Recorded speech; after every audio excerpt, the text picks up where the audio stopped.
lumaki ang problema ni Kibuloy at saka ng Kingdom of Jesus Christ. In other words, yung kanyang mga member dito at sa abroad, sa Amerika at dito sa Pilipinas. Alam niyo yung bakit? Kasama sila.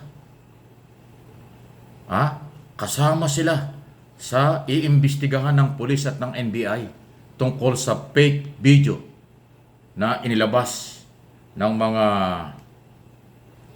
ayaw kay Pangulong Marcos. Nagsimula, identify na ayon sa PNP at Department of National Defense at saka NBI, Department of Justice, DILG. Sa Amerika nagsimula, ikinalat, ipinakita itong video na sinasabi nilang si Pangulong Marcos. Pero sa pagsusuri ng mga eksperto ng NBI at ng pulis, hindi si Pangulong Marcos. So madalit sabi, fake video, dinoktor na video, at sinabi nilang si Pangulong Marcos yun. At dahil dyan, pananagutin ng Philippine government, ng Philippine Authority, ang lahat ng nagkalat nito at gumawa nito at nag-forward, nag-share ng mga bidyong ito. At kaya ko sinasabing may problema ang KLC at saka ang kampo ni Kibuloy kasi yung kasama dun sa mga rally sa LA, mga member ni Kibuloy yun. Hindi man lahat, pero mga member yon. Dahil lahat naman po nagalaw ng rally, yung maayusog, or sabi nila mautog rally. Mautog rally, grabe ano. Sa Davao, sa Cebu, dito sa Luzon, o kung saan man, Luzon, Visayas, Mindanao, at ang pinakahuli dyan sa Liwasang Bonifacio, mga member ni Kibuloy ang nandyan na audience. At doon sa rally sa Canada at sa kahon sa LA, hindi nawalaan at hindi mawawala ng member ni Kibuloy.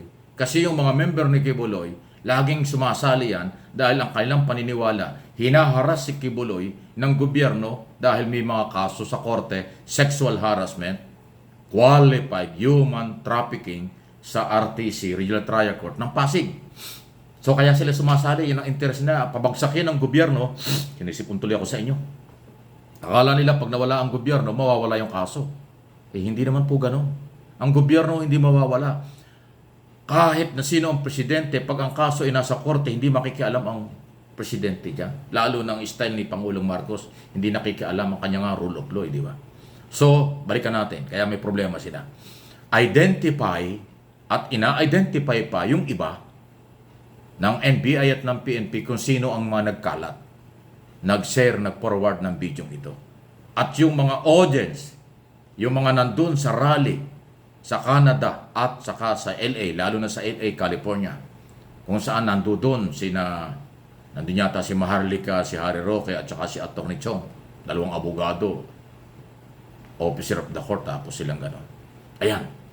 At yung mga nandun na tuwang-tuwa nang pakita yung video sa malaking screen, kinuhanan nila, inilive pa nila, isinare nila, ipinreward nila, pinakalat nila sa buong mundo, kasama kayo na iimbestigahan. At pag napatunayang kayo talaga yung nagkalat, kakasuhan. Naku, ang daming problema ni Kibuloy. Wanted na nga siya, or sinasabi na nga pugante, sabi ng Malacanang at ng Pangulong Marcos at ni Secretary Abalos, pugante na si Kibuloy at yung kanyang kasamahan dahil sa warrant of arrest sa korte. Tapos ngayon, yung kanyang mga member na nasa abroad at nandito, kasama sa iimbestigahan, pwedeng makasuhan din. Nako, nagpatong-patong na ang problema. Ayan ang sinasabi. Nagsalita na si Secretary Guevara, Solicitor General, abogado ng gobyerno. Ang kalayaan may limitasyon, may hangganan. Huwag abusuhin ang demokrasya, huwag abusuhin ang kalayaan. Yan ang lagi ko sinasabi sa aking mga vlog. Balikan nyo ang aking mga video dito sa MA Pinoy TV at Mike Abby Opinions. Lagi ko sinasabi yan. May limitasyon. Ang responsibility and accountability, huwag nating kalimutan. Nasa gobyerno kayo o pribadong sektor. At ito na yon. Hindi kayo nakinig eh. Kaya ako, kahit minsan, hindi ko ako gumamit ng video at sinabi kong yan ay si Pangulong Marcos. Ginamit ko lang video nung ilabas na ng NBI na sinasabi lang fake, hindi si Pangulong Marcos yan. Yan ang ebidensya. Pero yung before na ikalat yan, hindi. Mahirap talaga. Kaya hindi ako gumagamit ng mga video kung saan-saan galing lang. Kung hindi lehitimo. dito sa aking mga channel. Dahil ang aking mga channel ay opinion, interpretation, analysis, kaya atin hong pinangangatawanan ito. At hindi ko kailangan ng maraming mga video. Katulad niyan, kaduda-duda. At hindi lang kaduda. Sabi ng mga eksperto ng NBI Pay. So yung lahat na nagkalat nito, na gumamit ng social media, kahit mag-delete kayo, ulitin ko yung sinabi ko na nakaraang video, kahit mag-delete kayo ngayon o kahapon o isang araw, hindi yan pwedeng pagtakpan. Identify pa rin kayo. Kasi kayang at merong access ang gobyerno para i-identify kayo sa mga telecommunication at maging sa international media organization or yung social media. Doon nagsimula yan eh. Sabi ng NBI at ng Department of the DILG at ng Department of National Defense, sa rally sa LA nagsimula ang video. So lahat ng nandoon, kayong nandun, kung ilan man kayo, although hindi naman kayo gaano karamihan, wala pang 200 yata yung tao doon. Lahat kayo na nag-video at nag-share, nag-forward, may problema na kayo. Mananagot kayo sa Pilipino. At yung mga nag-share or naka-receive dito sa Pilipinas at sa buong mundo o dito sa buong Pilipinas, lalo na sa Metro Manila, at nag-share din kayo at ipinarward niyo kung saan kanino, kasama kayo nagkalat ng fake video, mananagot kayo. Daming makukulong, daming kakasuhan. So iniulit ko, nadagdagan ang kaso at problema ng KLC at ni Kibuloy dahil dyan. Kasi yung mga member ni Kibuloy, di ba? Ang Kingdom of Jesus Christ din ang gagastos dyan kapag sila kinasuhan. At abogado nila pagka kinasuhan. Kaya panibagong problema. Hindi pa nga sumisipot at ayaw sumipot, ayaw magpahuli, di ba? Tapos, ayan.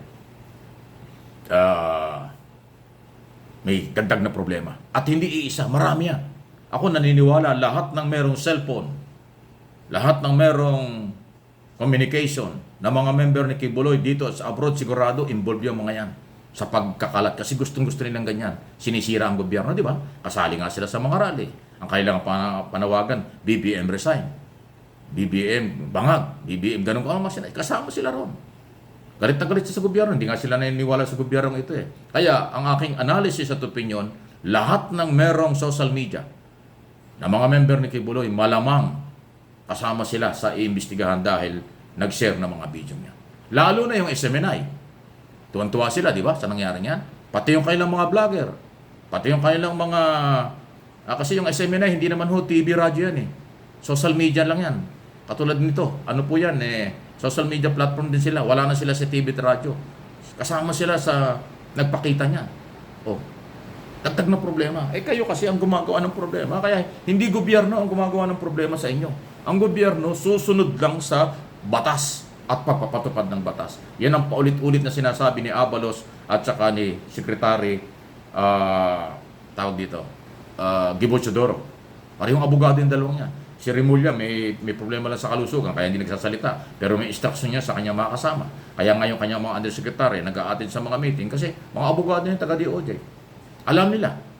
Alam din ng NBI. Abogado rin yung ating bagong matapang na si Director Santiago. Yung police, may mga legal department. So lahat po yan.